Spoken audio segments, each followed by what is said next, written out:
already an enlightened soul, so probably we'll all walk through this presentation, and I'll only be a medium through which all the learning or understanding will just come through to you all. I'll make sure that you have joined us on a Saturday morning, so I'll make sure that it is worth your while, and you'll get something from our webinar today, which will help you in your classrooms and how we look at early years development as a whole, right? So thank you so much once again, everybody. Thank you, Jaspal.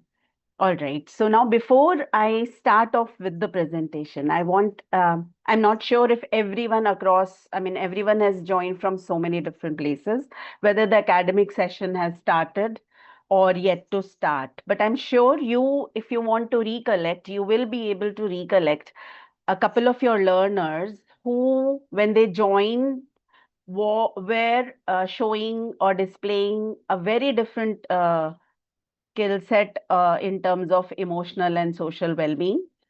And now that probably you have finished your academic year, you are able to recollect and think, yes, that I could see the difference in my learner after he has been through the academic year.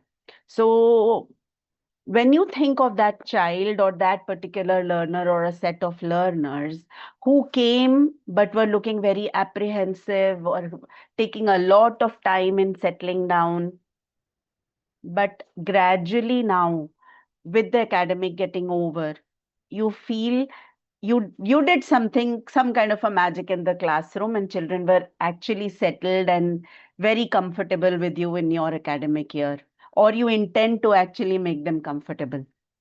The intention of socio-emotional development here rings a bell, that the child who is coming to me in my classroom will be very apprehensive, will be very scared, will be very nervous as to what lies ahead. But I, as an educator, know that I have these children for the whole academic year, that is for almost 8 to 9 months, 10 months. So it is my duty that apart from learning the academic part of the curriculum, I'm able to help them develop into well-rounded human beings, right? So that is the intention with which we'll dive into our presentation. And I'll be I'll be asking questions. So I want everybody to keep listening to what we are talking about. And please do pitch in by writing your responses in the chat box. Let's begin now. So first of all, we need to understand what exactly are we talking about when we are talking about socio-emotional development. As the term suggests, it is in a very simple way, um, learning the techniques or the skills to live with ourselves and with the people around us, right? When I'm saying live with ourselves, meaning we are trying to understand our own self. And when I'm saying with the people around us, that means the socio aspect of it, right? So when I'm saying this by itself refers that to the fact that children are yet to learn how to manage their emotions, how to speak, not just in terms of what to speak, but what is the way in which they need to put their sentences. Also, as they are growing up, they are developing their sense of self. They are trying to find out more about themselves. Trying to find out more about the surroundings. So, social emotional aspect deals with this particular emotion or this particular development where young children in early childhood, now we are talking specifically about early childhood. So we are saying that in early childhood, the socio-emotional development refers to the ability of the children to understand and manage themselves. They are able to understand and form meaningful relations with others in the society. Simultaneously, they are able to develop a self of self. We'll dive deeper into all these words and terminologies to understand this particular aspect more clearly. So now social emotional aspect of learning underpins the attitudes with which our children approach the challenges of learning.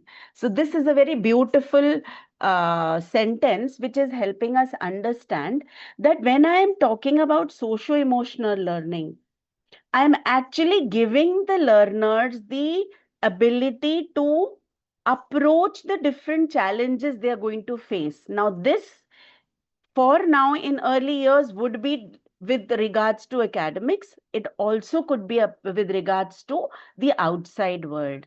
So then it means that the objective of socio-emotional is not just limited to the school environment. It is all about school as well as the society. Correct? Hence, this second point that is written, the academic objectives may change from lesson to lesson. That is, today I have my lesson timetable planned in a way where I'm going to start with teaching maybe my children the formation or identification of letter A. Then they are going to do numbers, maybe under identifying number 7 and blah, blah, blah. Many things planned for the day. Now, what aspect of it will deal with the socio-emotional learning part? The entire day is a area where you will get the opportunity to deal and to help them mold their social emotional skills. Right? So here we are saying that the academic objectives will vary from lesson to lesson, but the attitudes that we are going to help our learners develop through social emotional learning skills will be a constant and throughout the day. So for example, if a child learns ABC, fair enough. But if the child simultaneously is able to learn that even if I'm not able to recognize A, B, and C today, I will be able to do it with practice, with help, then as a teacher, I have done my job because I have helped that learner understand that academics can be achieved, but I need to tweak my way of thinking. And that is what is my achievement as a teacher if I'm able to do that in the classroom, right? So going ahead now, I want you all to have a look at this particular slide.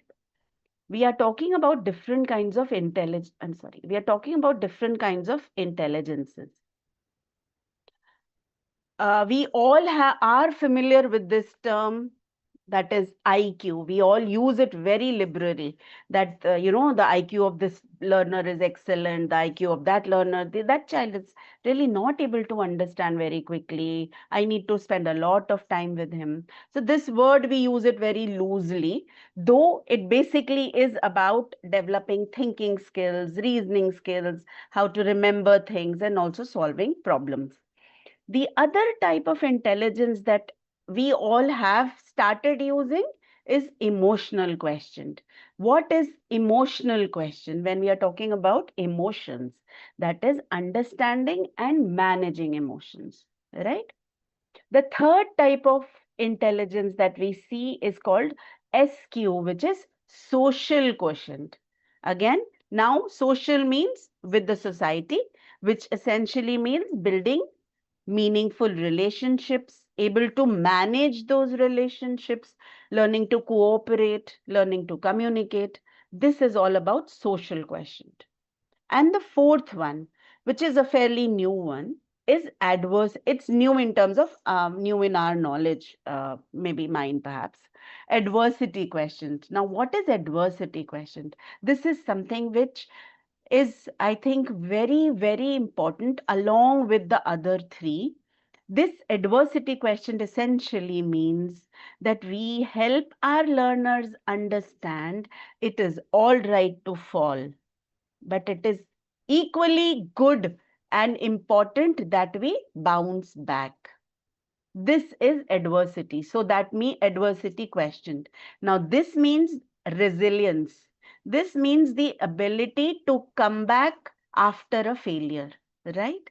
So this, now I want you all to please type in the chat box and tell me, do you think all these four types of intelligences are important in early childhood, Or you feel one takes precedence over the other, and which ones do you think will take precedence over the other? Again, I'm going to tell the question is, we have spoken about 4 types of intelligences. In academics, definitely intelligence quotient is pertinent. Emotional quotient is when they are going to manage their emotions, learn how to manage. Social is when they are learning to behave with the surroundings and the society.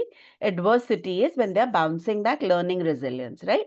My question is, do you feel all these 4 are important, or do you feel 1 or 2 of them are more important than the other 2? I want you to quickly respond. All are important. All right. If everybody is giving me this answer, then again, I think we are on the right track. We are there for our learners, and we are there to just guide them, because we will be doing activities, or we will be doing those kind of things in the classroom, which will ensure that all these 4 are taken care of for each day in the classroom. I see the teachers are actually very enlightened and already aware that all these 4 kinds of intelligences are essential. I will be talking more about the adversity quotient, because this is something which, we will get indirect opportunities in the classroom where this can be exhibited first by the teacher, and then modeled, and then the children copy and do the same in the classroom, right? Or in their whenever they get the opportunity. So now I'm giving you a very simple question example. There are 2 learners in the classroom. Okay, both of them are building blocks, right? One of them builds a really tall one, and the other one is still grasping how to make the tower taller. Suddenly, somebody comes and trips over, and the one with the taller tower, the blocks all fall down, right? And the child starts crying because his tower was so tall, he had put in so much effort. Now you tell me, if I want to talk about the implementation of any of these 4 intelligences, which one do you think you are going to use? Keep in mind the 4 intelligences. When this opportunity comes in the classroom, what do you think will be your approach, and why will that approach be there? So my approach, I'll just quickly share with you, as not as an educator, but a layman, would perhaps be, I will go to the child and tell him, no problem, it broke, please do it again. You will be able to make a taller one again. Do you think this is the way you will be approaching this issue in the classroom? A quick yes or no, or maybe a thumbs up if you have that option here. Do you have an option here for thumbs up and thumbs down? If not, then perhaps just message on the chat. Do you think this will be the approach, that we just go and simply, without any drama, just tell them? So my question is, if the tower fell down, as a layman, I'm not going to use my knowledge or information. As a layman, if I go and tell the child, no problem, it fell down, let's rebuild it again. Do you think this is an appropriate way to approach this issue, where the child cried when the tower fell down? So I can see everybody saying yes, yes, yes. Now I want you to specifically tell me, which particular intelligence did I use when I gave this response, that you can make it again. EQ, fair enough. AQ, fair enough. All right, perfect. So I'm getting EQ and AQ as an answer. Mostly yes for EQ, but certainly yes for AQ. Because again, we are teaching the children how to respond when there is adversity. So when I, even as a layman, am telling them that it's all right, it fell down, now you build it again. So there is failure, but you can walk and you can bounce back. That is my intention of helping you understand what these 4 types of intelligences are.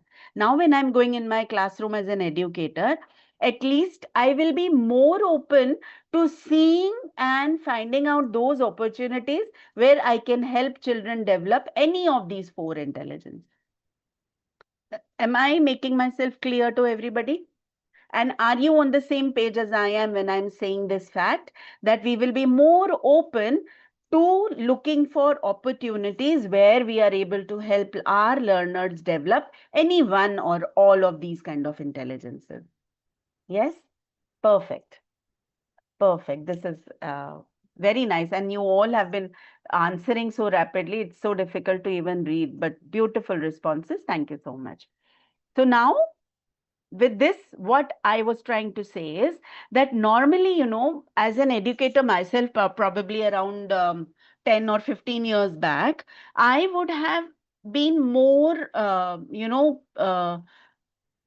emphatic on helping children understand their academic part, their values, or probably how they should do things, what is the right way to do things. But now, gradually, the focus is also shifting on and making it more important that children also learn that they can do things even after failure, even after they are able to see they are not able to do something, they can try and become better at things. This becomes more pertinent, as I always point out, that if you have noticed around maybe from the past 10, 12, maybe 15 years, the ability of children to take negative responses has really gone down, right? So we see so many instances where just a learner who is just in sixth grade takes offense to whatever is said negatively in the classroom to him or her, and they take some extreme actions. Maybe a 11 and a 12-year-old. From where are they getting the idea that if somebody has said something negative about me, I am done. There is no future for me. How are they getting this idea? That means we have fallen short of helping them understand what resilience is, how they can bounce back, how they can fight for their rights, how they can be more resilient to many other failures that they are going to face. Right? So it becomes more important that we develop this kind of intelligence in them, that they can stand up for themselves and they can take a stand that no matter what, I am here and I am there to fight for things. I'm able to put my point forward. Whether it is accepted, not accepted, is immaterial. This is all about the upbringing that we are providing to our children. And hence, in the classroom, when they are coming to us, it becomes more of our responsibility to take care that emotionally, socially, intellectually, and in terms of adversity question, we are able to take care and mold them in such a way that they become strong individuals with good resilience, with good sympathy, empathy, communication skills. So, like I said, a well-rounded individual. Right? So this is what we wanted to portray from this particular aspect. Now, when we are talking about social emotional development, this factor where we are helping our learners in every way is going to play a very important role, right? And we have to keep it in mind that whenever my child comes to me with a problem, whether I directly give the solution or I am able to help the child see the solution by themselves. This is something, this is your first takeaway from this particular, these many slides that we have seen, that when my child is in the classroom, out of all these four things, is everything done within a day? Or have I been able to address at least one or two kinds of intelligences throughout the day so that my children become well conversant and well aware of these things, right? If I am satisfied, yes, I was able to do it, then it was a fruitful day for me, right? Moving on now. I will be asking you some questions. I want you all to think about it very calmly and then respond. with a yes or a no. All right. My first question is, do you believe that every form of a every form of a behavior is a way of the child communicating with us? Do you believe, I'm repeating my question, that every behavior that a child shows in the classroom, right now we are all educators here, so classroom, is a form of communication that the child is trying to tell us? Please type it in the chat box and let me know your response. Perfect. I did not think there'll be any other answer other than yes. So yes, absolutely fine. Thank you so much. Okay. Next, second question. Children naturally learn social skills without any adult guidance. Is that a yes or a no? Children learn the social skills without any adult guidance. A yes or a no?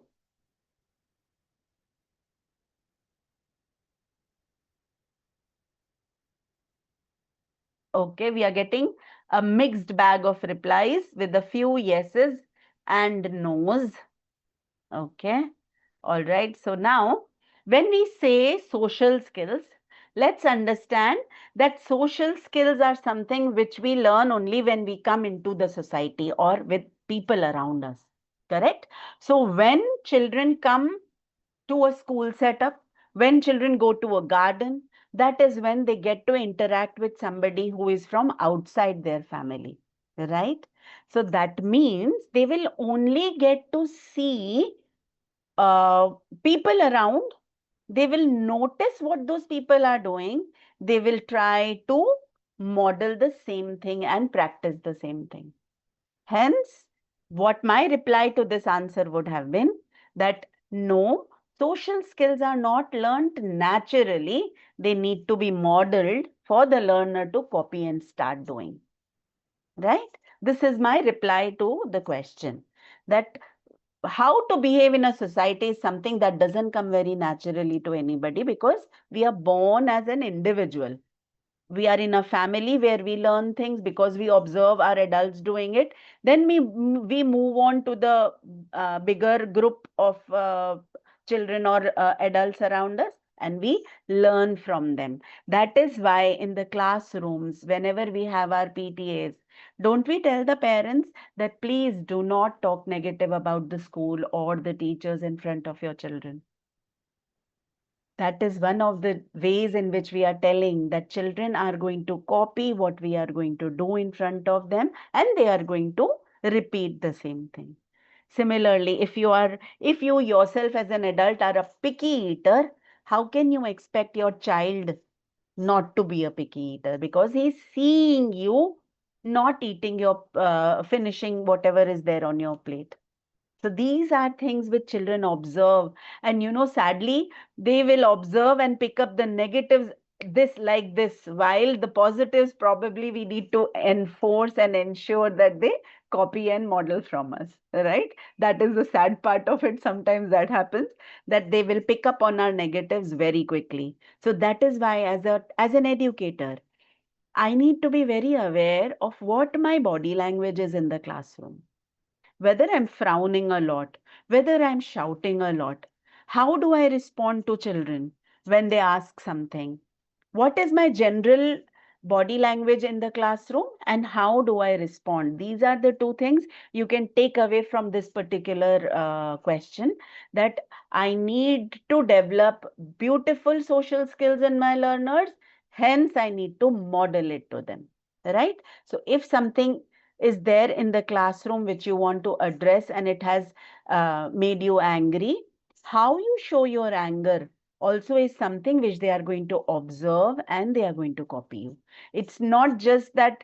I always tell teachers that, parents will always come back to in the parent teacher meeting and very proudly tell you, ma'am, she copies you, the way you put your dupatta on, she copies you like that. She will dress up the way you dress up, and she also talks the way you talk. So that means they are, observing us for little things that we do in the classroom.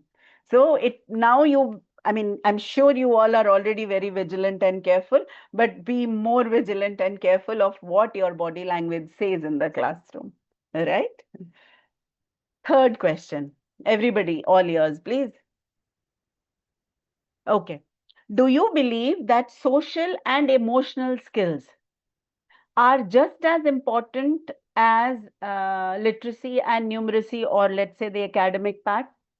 Do you think social and emotional development skills that we are talking about are equally important as academics? Yes.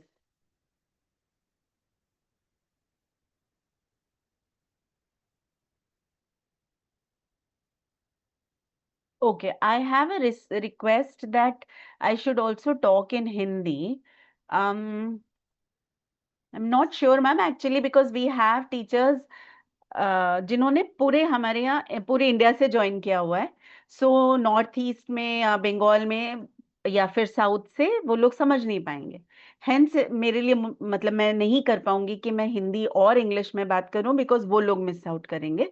सो मैं try ये कर सकती हूँ कि अगर ध्यान रहा तो मैं रिपीट करूं, but please excuse me because most of our teachers are from all across India. I'll not be able to speak only in Hindi or explain in Hindi. Wherever I am able to, I'll do that. जहाँ जहाँ कर सकती हूँ वहाँ करूँगी definitely. Thank you. All right. So the answer I got for this question was yes. Do you believe social and emotional skills are just as important as academics and literacy, like literacy and numeracy? Perfect. I also agree. In fact, if you ask me, I would have said more important than academics, because anyway, they will learn ABC 1, 2, 3. If not in nursery, they will learn it in LKG. But like I always say, we are in the foundational years. So the term itself says foundation. So this is the time when we are building their foundation, and hence developing them socially and emotionally will be weighing higher than academics for me as an educator. All right. Fourth question now. Good behavior is something that children are born with. Do you agree or you don't? अच्छा behaviour हम लेकर ही आते हैं, हम पैदा ही होते हैं अच्छे बिहेवियर के साथ. ये है कि नहीं है? Okay. Mostly I saw yes. There are a couple of, sorry, mostly I saw no, but there are a couple of yes. Now my question is, ki good behavior, that is how to behave properly, it is something that we are already born with. Mostly, like I told you, good and bad are subjective, right? Perfect. So I got an answer from Pooja ma'am. She said environment and parents also matter. Absolutely. So there is a concept called nature and nurture. Nature मतलब जो बच्चे के nature, जो nature से मिला है, यानी जब हमारी जो हमें हेरिडिटी मिला है, जो हमारे पेरेंट्स से, whatever we have got from our genes, that is nature. While whatever we are getting from the environment is nurture. What are the values I am being brought up with is nurture. My parents are developing me, my grandparents are helping me develop into a well-rounded human being. So that is the nurture part of it. So normally we say good, I mean, uh, good behavior is something they will be able to only observe and replicate, right? It is not something we will be born with, but certainly repetition and reinforcement of anything good is going to help our learners become better individuals, right? So mostly that is, I'll say the answer to this question would have been a no if I were one of you, right? But no worries. Everyone has their own point of view, so perfectly fine. If I was able to convince you and change, you want to change your answer, perfect. Next question is, do you think kindness, empathy, and resilience should be taught intentionally? Or, I mean, intentionally, not or, but just like phonics.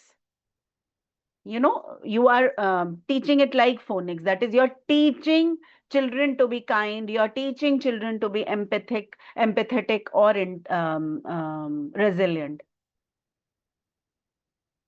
मैं हिंदी में question बोलती हूँ, क्या दयालु होना, empathy यानी दूसरे के लिए सद्भाव रखना, ये सारी चीजें हम बच्चों को हमें सिखाना चाहिए, या बच्चे ये चीज ऑटोमेटिकली सीख जाते हैं? आपको क्या लगता है? So we have got a yes, मतलब सब बोल रहे हैं कि yes, it is something that we need to teach intentionally. Yes, this is in continuation to what we learned earlier, that these are skills that are going to get developed only when the child engages with the society, right?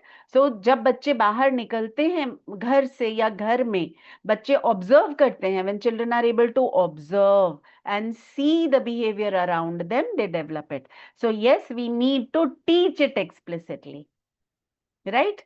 So yes, we must teach it intentionally. As per current scenario, we should give live examples to teach these important things. Very beautifully said. Yes, they will learn on their own, but only thing we teach them. But the only thing we should teach them. Yes, I mean, I think what you're trying to say is that they will learn on their own by observing what is happening around them. But intentionally, we need to put that value or what that thought into them so that they are able to understand that, yes, I need to be empathetic, I need to be kind. So we need to talk to them, give them instances from real world, choose, select stories which show these kind of behaviors to reinforce what we are wanting our children to learn, right? Perfect. So then these skills do not appear as, unless and until we talk about it. We need to model, guide, and we also need to practice it. Now I will give you I'll ask you one question from an example. Okay, I'm giving you one scenario. There is a child. Absolutely. Absolutely. Creating drama by teachers. Yes. So drama, puppet show, story, these are the ways in which we can talk about these kind of skills to the children and help them understand the behavior. Perfect. Very good answer, ma'am. Thank you so much. Yes, Aarti and Ramandeep, ma'am. Beautiful. So the situation is there's a child who grabs the toy, right? Normally, what is the first reaction? We'll say, Are, what did he do? Why did he do that? What is this? This is not the right way to behave, correct? This is a general reaction that we have when some child does something which is out of the blue and which is anti-social. That is something which is not acceptable in the society, right? So the child who has snatched it might get labeled normally, correct? But we need to understand, probably that child has still not learned the vocabulary to ask for something. So the child very naturally grabs it and takes it, right? So now comes the relevance of literacy when you are helping children understand how to ask for things, correct? So that means just imagine now the correlation between, we have to distract them. Yes, we have to, but if you distract them, you are only solving the problem in that particular minute. But actually, when the child is grabbing, I need to understand as a teacher what the child is lacking in. What is it that the child couldn't do so that he could have simply taken it instead of grabbing it? So that means I can develop his vocabulary. Yes, please, may I, can I, whatever you want, whatever vocabulary you want your learner to develop for asking in a very decent manner, we need to do that. So that means we need to equip our learners with appropriate vocabulary, right? So here comes the importance of our language development, of our emotional and social connect with the subjects that they are learning. Perfect. Yes, ma'am. Magic words, good manners, all these things, because we are talking about social and emotional understanding. So instead of asking what is wrong, I need to ask, what is that child lacking in? How is it that I can help? Our upcoming slide is going to help us understand this very aspect. Let us have a look. Now in Toondemi, if you're using our curriculum, I want to simply share with you, we are talking about social and emotional development of our learners. Where is it that we are helping our learners develop this? I said we will be able to mold their behavior, model our behavior for them throughout the class period, that is throughout the day. In specific, if you ask, then circle time is the time where we have given you lesson plans for developing social emotional understanding of the learners. And then the day is there for you to ensure that what they learned or what they were able to see in circle time, they are able to implement in their rest of the day. Then we are successful. We can say we are successful in helping children develop social emotional skills. Right? Now, what is it that we do in our circle time? Let's have a look. So the activities that we have given you are in such a way, you would have noticed that first is that when are we suggesting the circle time to be in the morning when children are just coming in. Now when children are coming in, they are coming in with their set of issues. What are those issues? Their issues are very, very huge and mighty. Today my mummy did not turn back and say bye to me. That's a very big issue for them. Today my grandfather was going to leave, drop me, but then my father said, no, I am going to leave, but I wanted to come with my grandfather. That is a very, very, emotional aspect for our little ones. So this kind of challenge that they are coming with, we need to give them some time to just settle down, calmly talk to them so that they feel calm and they relax after having those heavy feelings that they are carrying with them, and come in the classroom. Once that happen, gather them around. Make them feel wanted, make them feel very happy that now, after all that grievance that they had, they are here in a safe environment and we are there to help them overcome their sadness and their fear or anxiety or whatever negative feelings they are feeling, right? If they are happy, that's kudos to the teacher that they are coming happily to your class. That means you have won your battle. So once we have helped them settle down, we will start with our circle time. And then that is the time where we are going to do the activity given in the lesson plan. Now, the activity would be given in such a way that you have the opportunity to interact with each and every one of your learners. In case it's a group activity, you can ensure that when you are doing that group activity, your learners are engaged, and if anyone has a question, they are free and they are capable of asking their questions to you, right? Once that activity is over, you all have done it, children have enjoyed it, it's always a good idea to interact and ask them how did they feel after doing the activity. Because that is the time when you will come, you will be giving them the opportunity to express themselves.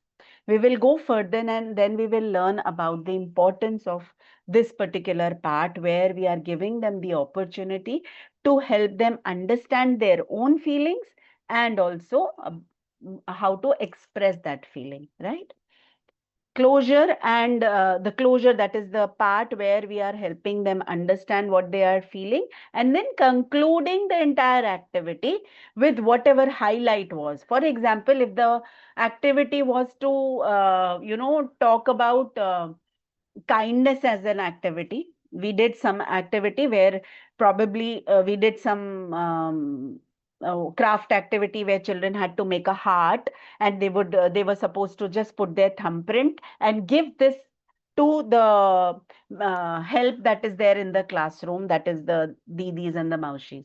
Now they are learning empathy, they are learning kindness, they are learning how to respect other individuals also. Once you have done that activity, it is very important that when you are culminating or finishing that activity, you relate and come back to what your objective was, that my learners will be able to appreciate what kindness is, and they will be able to give example. So here they will be able to give the example that when I was in the school today, we wanted to say thank you to our Didi who helps us. That is the, what do you call her? The help that is there in the classrooms. And we all thanked her by making a heart-shaped card for her. This simple activity is going to help your learner understand that we need to say thank you. We need to respect that Didi for the work she's doing for us on a regular basis. And now pose a question to your learners. Who else do you think you can say, go and say thank you to? Who else do you think you will go and say thank you to when you reach home? Bring their focus to the fact that when their mama or who adult in the family is giving them their lunch box, they need to be grateful for that. So we are talking about all these values by doing activities which are there in the lesson plan, which will help children develop these social emotional skills very beautifully, right? So this is the structure of a beautiful circle time in the classroom. Now, when I said that circle time is something which normally we have suggested, yes, in the beginning of the day. But the values that we are talking about or the skills that we are talking about, these are to be taken care of throughout the academic year and in each of the days that the children are there with us. It is not something that is done in a day as a free time, yeah, story time, yeah, it is some circle time is the time that is there and I need to do this and it is over and I'm done. No, because it is specifically meant for developing their social emotional skills. We have to keep in mind, today we talked about kindness. I am going to point out and give them opportunities to point and tell me, ma'am, this is kindness. Oh, so in this story, the boy gave a piece of his food to the dog. Oh, that is kindness. Yes, ma'am, we understood what kindness is. Then we are targeting that this particular value is passed on to them and they understand and implement it with the activities that they are doing, right?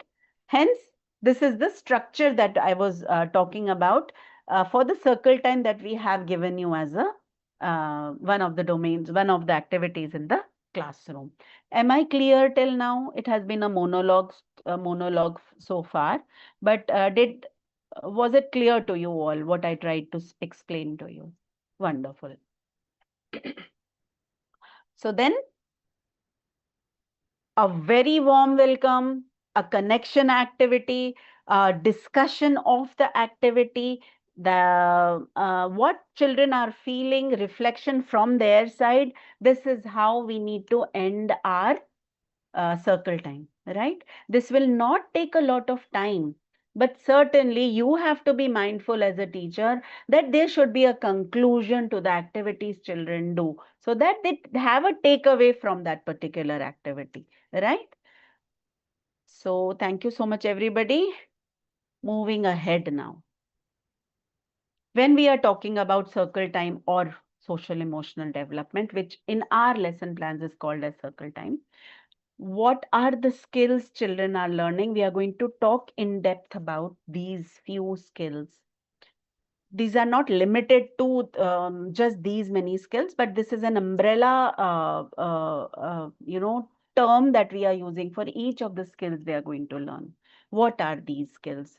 The first one, or the ones we have kept here, are self-awareness, right? What is self-awareness? What is self-management? Social awareness, relationship skills, responsible decision makings. Now, these are words which I'm sure each one of you as an adult, as an educator, knows it, right? What is self-awareness? You can, if you want, you can type it out, but I will assume that each one of you is already aware that self means about ourselves, awareness means being aware of ourselves, right? Breaking down the words, so that is how these skills are mentioned here. I am going to now dive into what these skills basically are in depth so that we are able to understand its implementation in the classroom scenario, right? Let's move ahead then. The first one is self-awareness. What is self-awareness? Now, for example, TPS,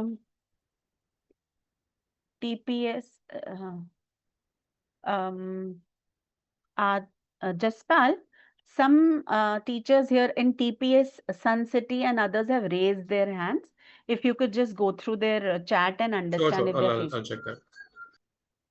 All right. So coming back to self-awareness, um, if you ask this question to yourselves or to your learners, tell me, has anybody ever lost in a running race? So if I'm asking to my learners, say LKG child or a nursery child, in their way, whichever language, आपको जिस भाषा में पूछना है आप पूछेंगे, but आप ये पूछ रहे हैं कि आप लोग कभी रेस हारे थे क्या, और अगर हारे थे तो कैसा लगा? How did you feel when you lost a race? Now, when you are doing that, what are you doing essentially? You are asking them to tell you what they felt, right? Now, when you are asking them to tell you what they felt, it is essentially that I am making them think about themselves. We are making them self-aware. What did I feel? मुझे कैसा लगा था? Now the child is going to think about what he is feeling, right? This is self-awareness for our little ones. So when in the classroom, normally, when children are crying, when they are just coming to the academic session as freshers, we know out of our, muscle memory, we will ask, why are you crying? We don't know. Have you ever got an answer to that question, by the way? A crying child who has just come in the new academic session, if you ask this question, why are you crying? Have you ever got an answer? I, for one, haven't ever received the answer. Why? Because firstly, the child is so engrossed in crying, he is barely listening to you. Second, even if he is knowing why he is crying, probably again, he doesn't have the vocabulary to express it. So the child basically will not pay attention to what you are saying and continue to cry. Do you agree with that? This is what happens? Yes? Right. They want mama, mummy ki yaad aa rahi hai. Absolutely. So they are thinking about their family members. They are coming in an unknown environment. But because they are not able to express it, they are not able to tell us and they continue to cry. It is not because they just want to cry. It's only because they are genuinely not able to help it. Right? So the children specifically, they are not aware of their feelings when they are very small, right? So we have to give them that bandwidth. We have to give them that ability to start expressing themselves. Hence, it is our job that we give them the opportunity to develop the vocabulary of what am I feeling? Why am I feeling this way? What am I good at? What is it that I am finding it difficult and I'm not able to understand? What is it that gives me lot of happiness? What is it that makes me angry? These are the words that children need to know, because then they are able to express themselves very clearly, correct? So from now onwards, make sure, I'm sure, as I said, you all are very enlightened teachers, but still, if ever this happens in your classroom, make sure that you have given them the ability to talk so that they are able to express themselves. Now, remember, for example, we have given you some snapshots here, which says indicators, that is the snapshots of indicators in preschoolers, which are actually going to help you understand, yes, children are self-aware. Here, for example, a child notices that they feel sad when their favorite toy is taken away. That means that child is able to understand that, yes, I am feeling sad. Why am I feeling sad? Because he took my toy. Now the child is able to express and say what and why. That means the child has become self-aware.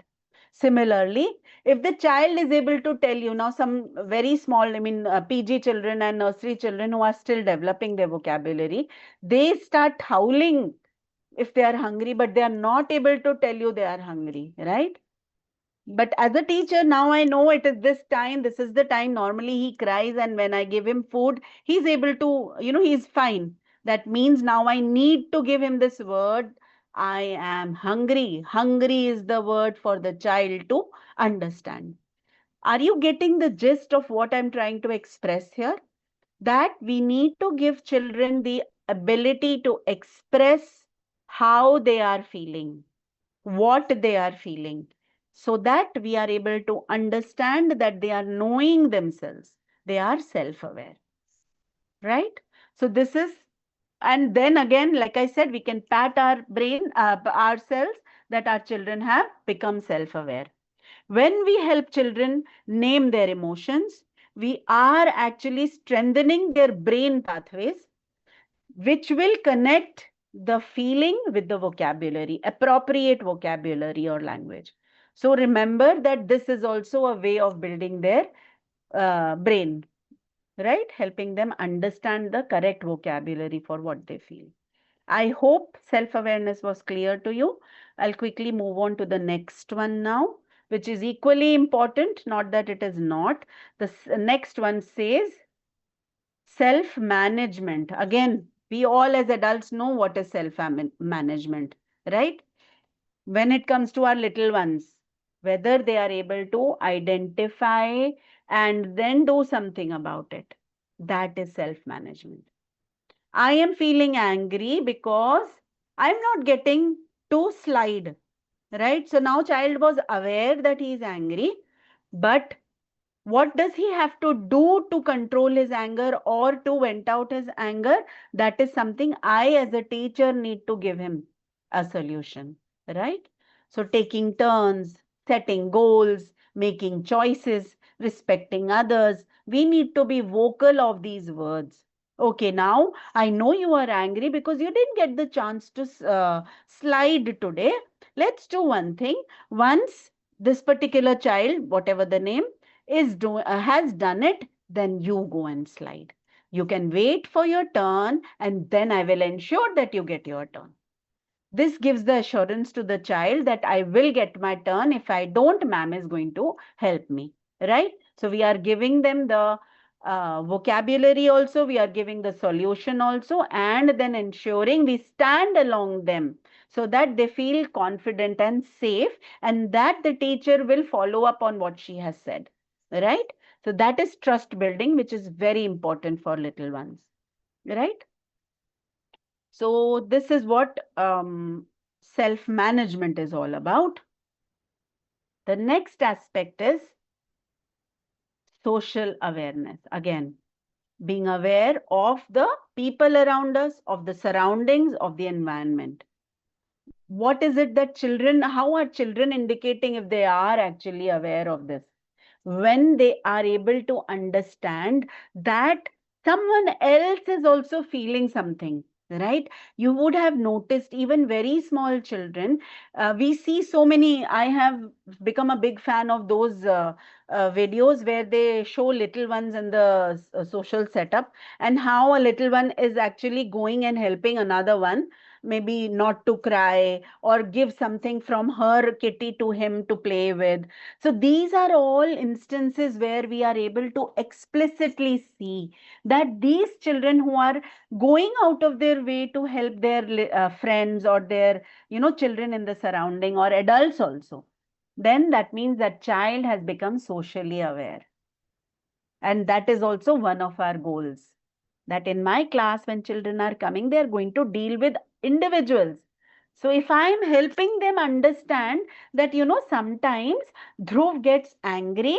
When he gets angry, then I want you to come to me, because sometimes what happens in classrooms is when a child gets angry, he starts hitting the other one.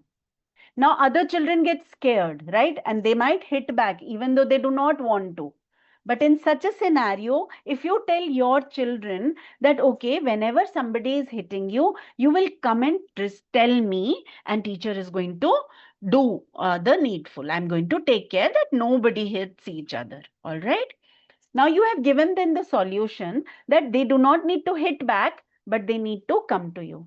This is also one of the ways in which we resolve issues in the classroom. Now, the other thing is that if the child is not sharing anything, like I said, that we help them understand that, see, he is not sharing.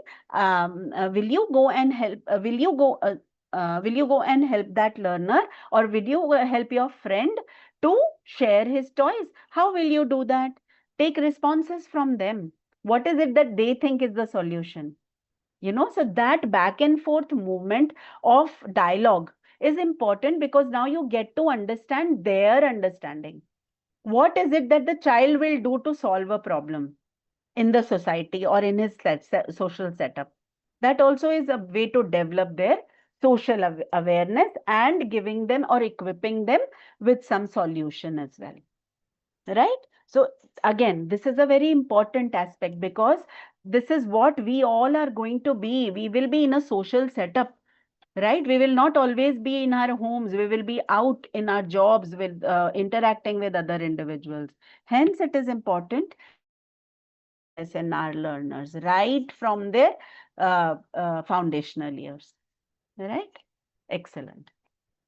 May I move ahead now to the next aspect, which is relationship skills, something which is very pertinent in today's times, something which we all observe and we are able to understand where the problem is, because we are not communicating with one another, right? So even children need to understand that I need to develop relations with others. I need to develop my behavior in such a way that I'm able to interact and be with others in the society as well. Correct? So when we are talking about this particular aspect of relationship building, then we need to understand that children develop this only by modeling behavior. They are able to develop relationships when they are able to see that it is happening in the environment. When you are, coming down to their level, being empathetic to their needs, they are able to see, okay, this is how communication happens. This is how we can talk. Then they will do the same thing with their peers. So when you are telling them, two children are, one child is just sitting down, not playing with the other children, then go to that child and ask him, what do you want to do? Do you want to play with them? Okay, come, I'm going to take you, and you can ask them, may I play with you? So now you have given them the tool for them to use it and include themselves with the others, right? So we need to do that very, very consciously with our learners, because trust me, this is something which will help them adjust in the society very nicely, right? Otherwise, they will always be loners. They will not be able to have the skill, right equipment to deal with the society. Right from their childhood, if we are able to help them develop this, then we have again done our jobs well, right? So it is important that children need to understand what the other person is feeling, is able to communicate to them how or what can be done. And it is all about getting along with others. There's nothing else. So they learn how to talk politely. They learn how to cooperate, how to listen when someone is talking, and also to help when there is a problem, to resolve when there are small interactions where there is disagreement, right? So fighting is not the solution. Again, comes from these kind of things that happen during relationship skill building that happens in the classroom. Am I clear to everybody? Yes? Thank you so much. So we'll now move ahead. Finally, responsible decision making. Something which I am still developing though, but yes, something which we need our little ones to actually develop. Yes. Do you all agree that we need our little ones to start thinking of what will happen if I do this, if I don't do this? Yes. So consequences, facing what is the consequence of your action, is again, the child will mull over what has happened, why it has happened, and if I had not done this, this would not have happened. The ability to think back also needs to be developed in these foundational years, right? For example, this is a beautiful example here. A child suddenly, again, like I said, the children are drawing in the classroom, right? They are coloring, they are drawing, and accidentally one of the child's elbow hits the other one, and his drawing goes haywire, right? The child whose drawing went bad has two options. First is he can shout and get angry at this boy who nudged him.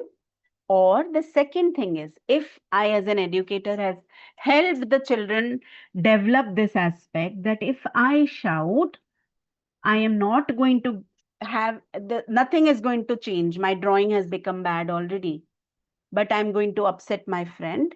I need to help my children understand that it was an accident.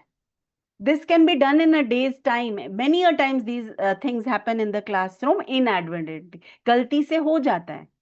So बच्चों को ये समझाना जरूरी है. We need to help the children understand that there are times when things will happen accidentally. For that, you do not have to throw a ruckus, or you do not have to create tantrums. You can handle it by peacefully just shifting a little to the other side so that this nudge doesn't happen again. As simple as that, right? So giving them this opportunity to think what will happen if I shout and what will happen if I don't shout. This will happen when you model it. If something happened in the classroom, for example, if a child accidentally spilled water and water fell down, right? Our reaction as a teacher should be what? It should be, I'm giving you two scenarios. Just now only Didi came and cleaned. What have you done? Who is going to clean it up now? Right? And the second one, that all right, oh, this was an accident. Oh, it fell down. I hope your dress didn't get wet. All right, let's do one thing. Do we have a cloth in the classroom? Let's go ahead and wipe it. Or let's go and call someone to wipe it. Between the two options, you tell me, is this not manageable in the classroom? Absolutely.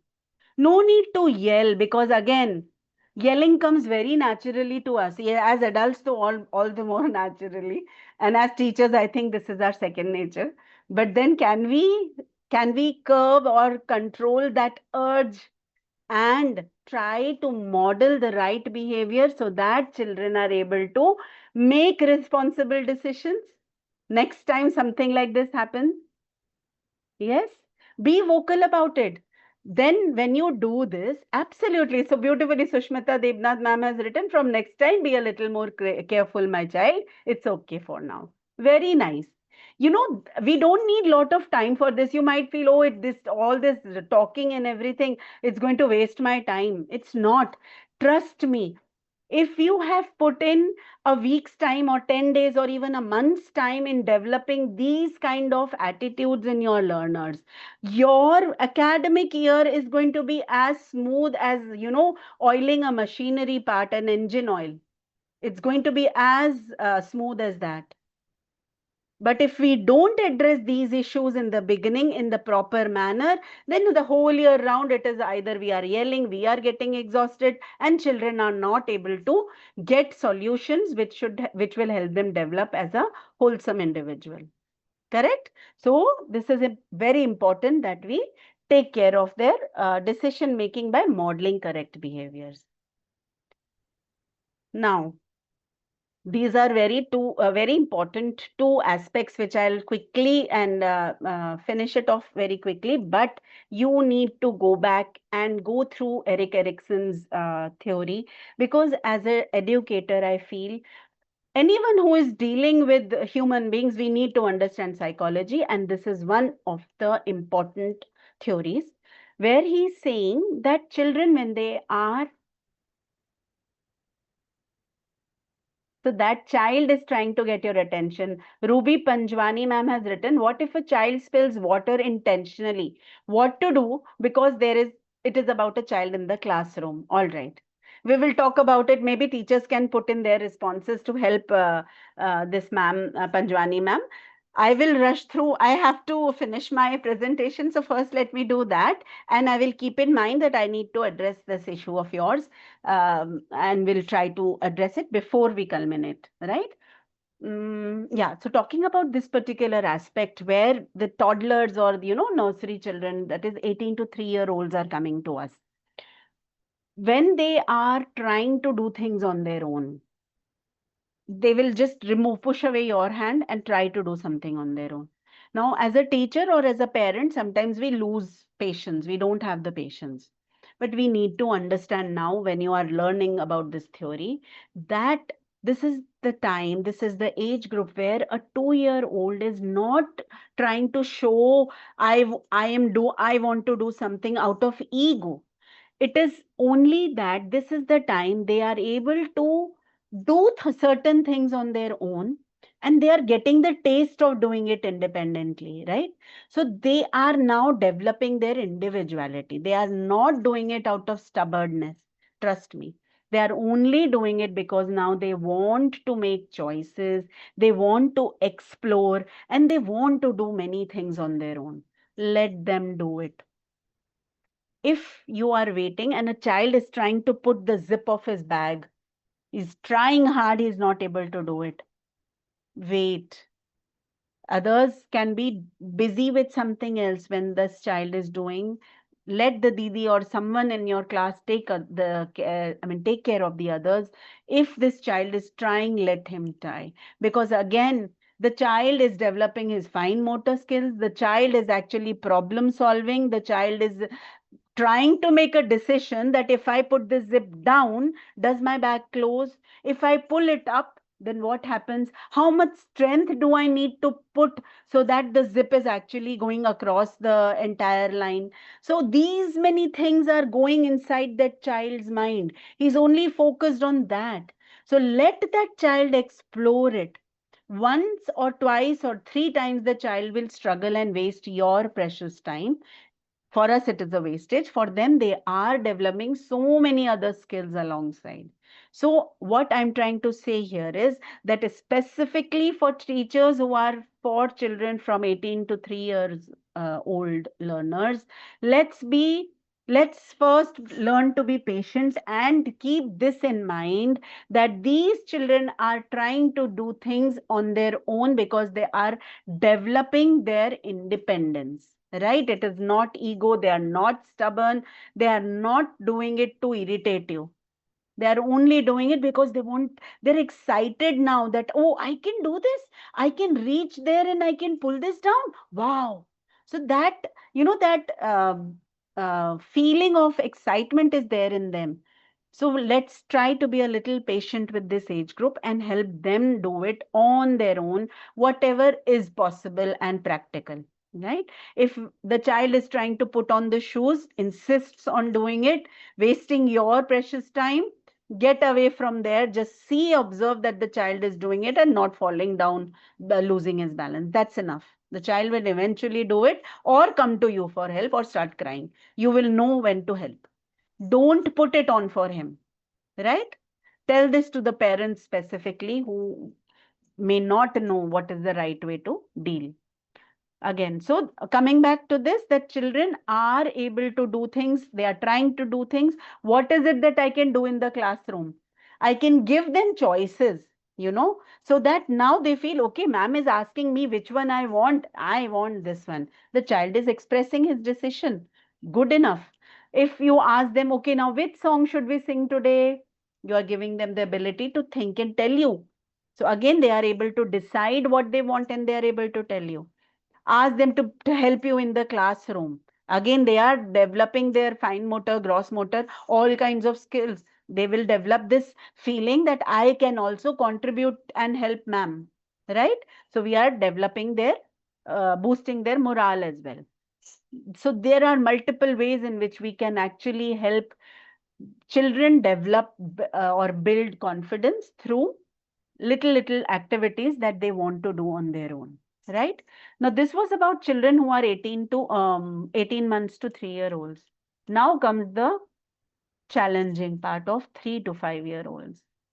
Here what is happening? How many of you do you recall They were always ready with some or the other question. Why is the moon always walking with me? Why is the sky blue? Why does the fish not fly? Right? Why does the cow have four legs and we don't have four legs? Why don't we have tails? So many questions. Now, what are those? That is actually a very healthy sign that their brain is working well and they are asking questions, right? No matter we might not be able to answer them, but yes, we need to give them that boost that yes, very good question. Let's try to find out the answer, whatever be it, right? So whenever these children actually, they are very full of ideas. So we have given the title as initiative versus guilt. What does this mean is in this age group, children will try to take initiative. So some will say, okay, let us now, ma'am, let us now play hide and seek. So the child has suggested this. It could be at a very odd time, but the child has taken the initiative. So if we turn it down very bluntly, then the child will now stop from taking this initiative. And they will start feeling that, oh, I cannot give good answers. I cannot give good suggestions. Maybe I'm not good enough. So we are developing that child's guilt, right? So it is important, even if you want to turn down their suggestions, do it in a polite and a meaningful way. Oh, just now, Arav, it's a beautiful idea, but just now children are eating food. How are we going to play hide and seek? Let's do one thing. If we get a free period today, we will definitely play hide and seek in the class. Are you all ready for that? All right. So now here you have acknowledged, accepted, given a reasoning, and then moved ahead. That is how we make these children our friends. That ma'am listens to me, she understands, and yes, ma'am said she will do it. If it is not that time, it can be later on. But we are listening to their ideas. We are giving them, we are encouraging them. We are giving them opportunities. So children will develop these skills, which is written here in the PPT, that they will develop creativity, leadership, problem solving, and also empathy and social confidence. I want you all, if possible, to do go through the rest of the age groups also. This talks about till, they are in their 20s also. So please do go through it. It will be very interesting read for you all. Am I clear with this? So finally, this says that our response as an educator determines whether those learners grow into confident human beings or whether they start doubting themselves. This is up to us. Very big responsibility, teachers. Yes, do you all agree with this? Perfect. Wonderful. So let's move ahead. Quiz time. This is my favorite time. All right. Very quickly, because we might fall short on time. I'm going to ask, I mean, these questions are right in front of you. The options are also given. The first one says, when your child refuses to eat a meal, how do you react? Out of the three, what is it that you feel is the right answer? Go ahead and answer for the write down the question and your response, please. So first question, first A, second B, however you want, please write it. I'm getting random answers. I don't know what is B, C for which question. So try and be a little more specific. Otherwise, marking ho jayegi.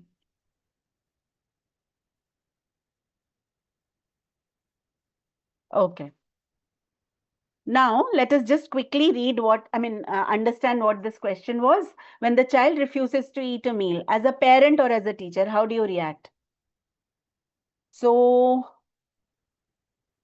let's talk about why you don't want to eat and find a solution. We all know this is the right answer, right? If you say you must eat everything, no arguments, we are not dictators, right? We are developing human beings. We are not developing a AI machine where you give the input and that there should be a particular output. So we need to just help them understand. I am ready to listen to your explanation. Why do you don't want to eat? And then let's find out a common path, right? So that is the way we will address it. All right. Second question says, your child doesn't finish their homework. What is it that we are going to do? What's your response?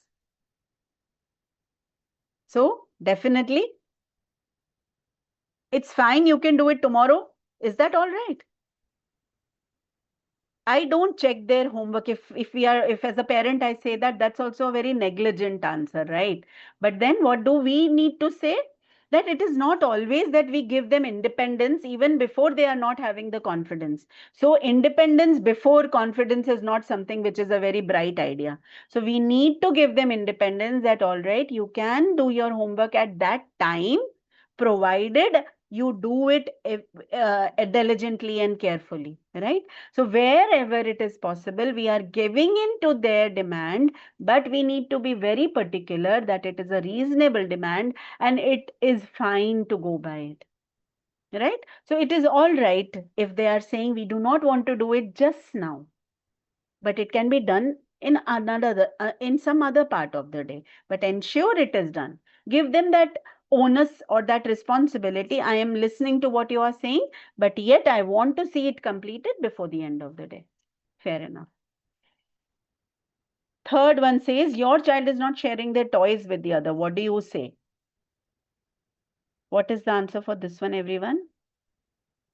C. All right. C says, let's talk about how sharing can make. Yes, perfectly. This is such a beautiful example, exactly how we should be talking to them.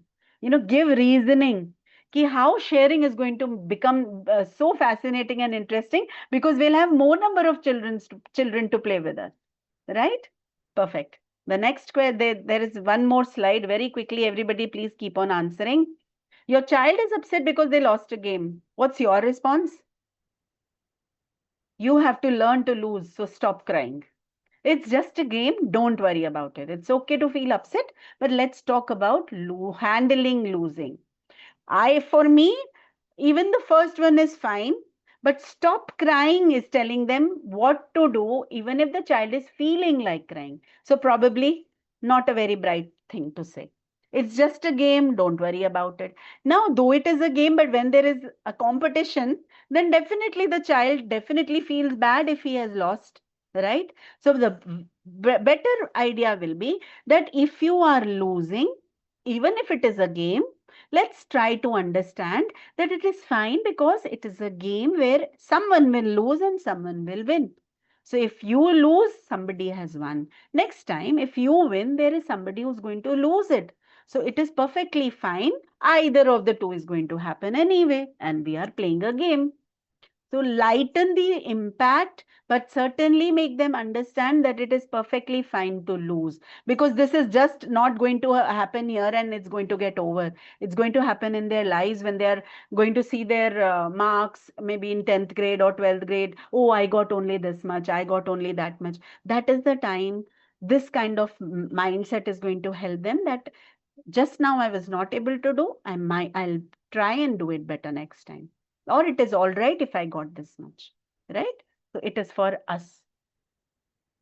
Next one says, your child spills their drink at the dinner table. Again, I have seen the answers. Most of you have responded very beautifully.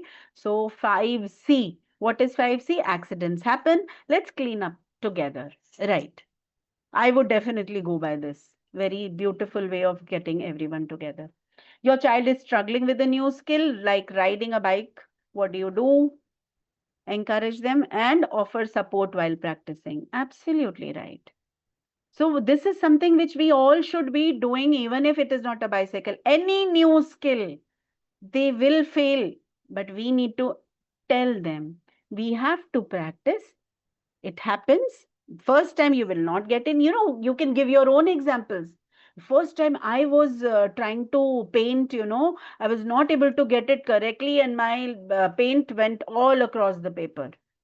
But then the second time I was more careful, I was able to do it. If not the second time, the fourth time, the 100th time. But tell them that it is perfectly fine to lose, to not be able to do something, not to be ashamed. That is something we have to build in our learners. Thank you so much. So many teachers have responded. Thank you for your responses, teachers. And finally, this one, your child doesn't get invited to a birthday party. This happens, actually, this happens. Now, this is a very sensitive topic. But when it comes to talking about how they are feeling, then definitely, I'm sure we all understand that it's one feels sad, one feels a little left out. Oh, why was I not invited? But it is okay to ask the child, okay, maybe you were not invited because sometimes, we want to call some set of children. It is not always that we want everybody to go to the birthday party, right? So it is perfectly fine this time you were not invited. It is, you don't have to feel bad about it, right? You will have your set of friends which whom you would want to call, and there will be some others who are left out, isn't it? So make them see sense and help them understand that this is a very normal thing to happen. You don't get invited, it's all right. It's bedtime and your child doesn't want to sleep. Again, this is something which we need to talk about in a very rational manner. So I think all of you have already given the correct answer as C. And last is your child comes home upset because another child made fun of them. Again, something which is very pertinent and important. So let us talk about it. So we have to talk to the children. What is making fun? How did it make you feel? So then we are telling them to first identify how they are feeling. Then they are able to, you ask them what is it that they could do to mitigate that feeling, not to feel that. Something is happening, Jaspal. Yeah. To help them understand that you need to be you need to see that child who is teasing you as another person who has another way of thinking. So he is expressing it in this way. But that is all right. Everybody has this feeling, or everybody has their way of expressing. It's all right if that child talk to you like this. You don't need to take it to your heart. We need to do this because now again I'm emphasizing the teenagers or the social media has reached to every nook and corner.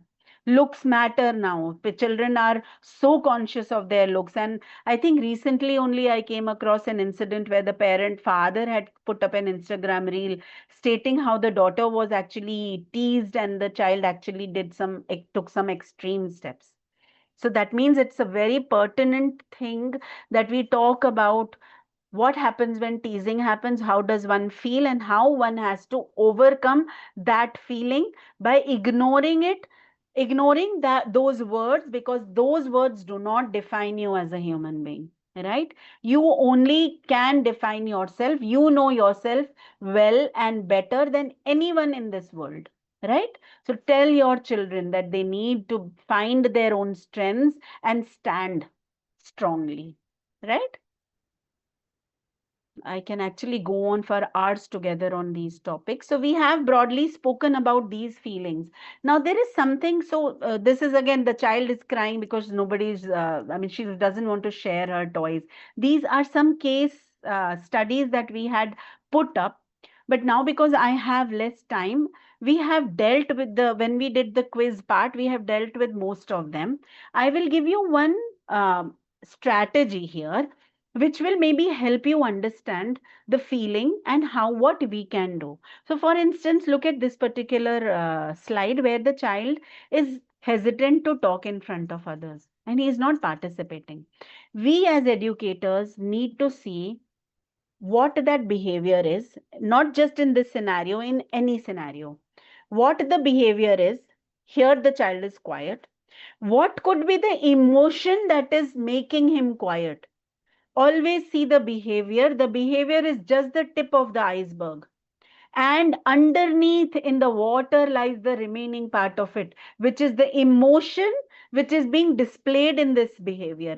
जो बच्चा अगर class में चुप बैठा हुआ है तो वो क्यों चुप बैठा है वो हमें जानना जरूरी है. वो क्यों चुप बैठा है? हो सकता है वो डर रहा हो. He might be afraid of talking. He might be embarrassed. He might be shy. So and he might not be having the confidence. उसके अंदर confidence नहीं हो. So बहुत सारे reasons हो सकते हैं. There could be so many reasons because of which he is not talking. But let us understand as a teacher that if that is the case, what can I do to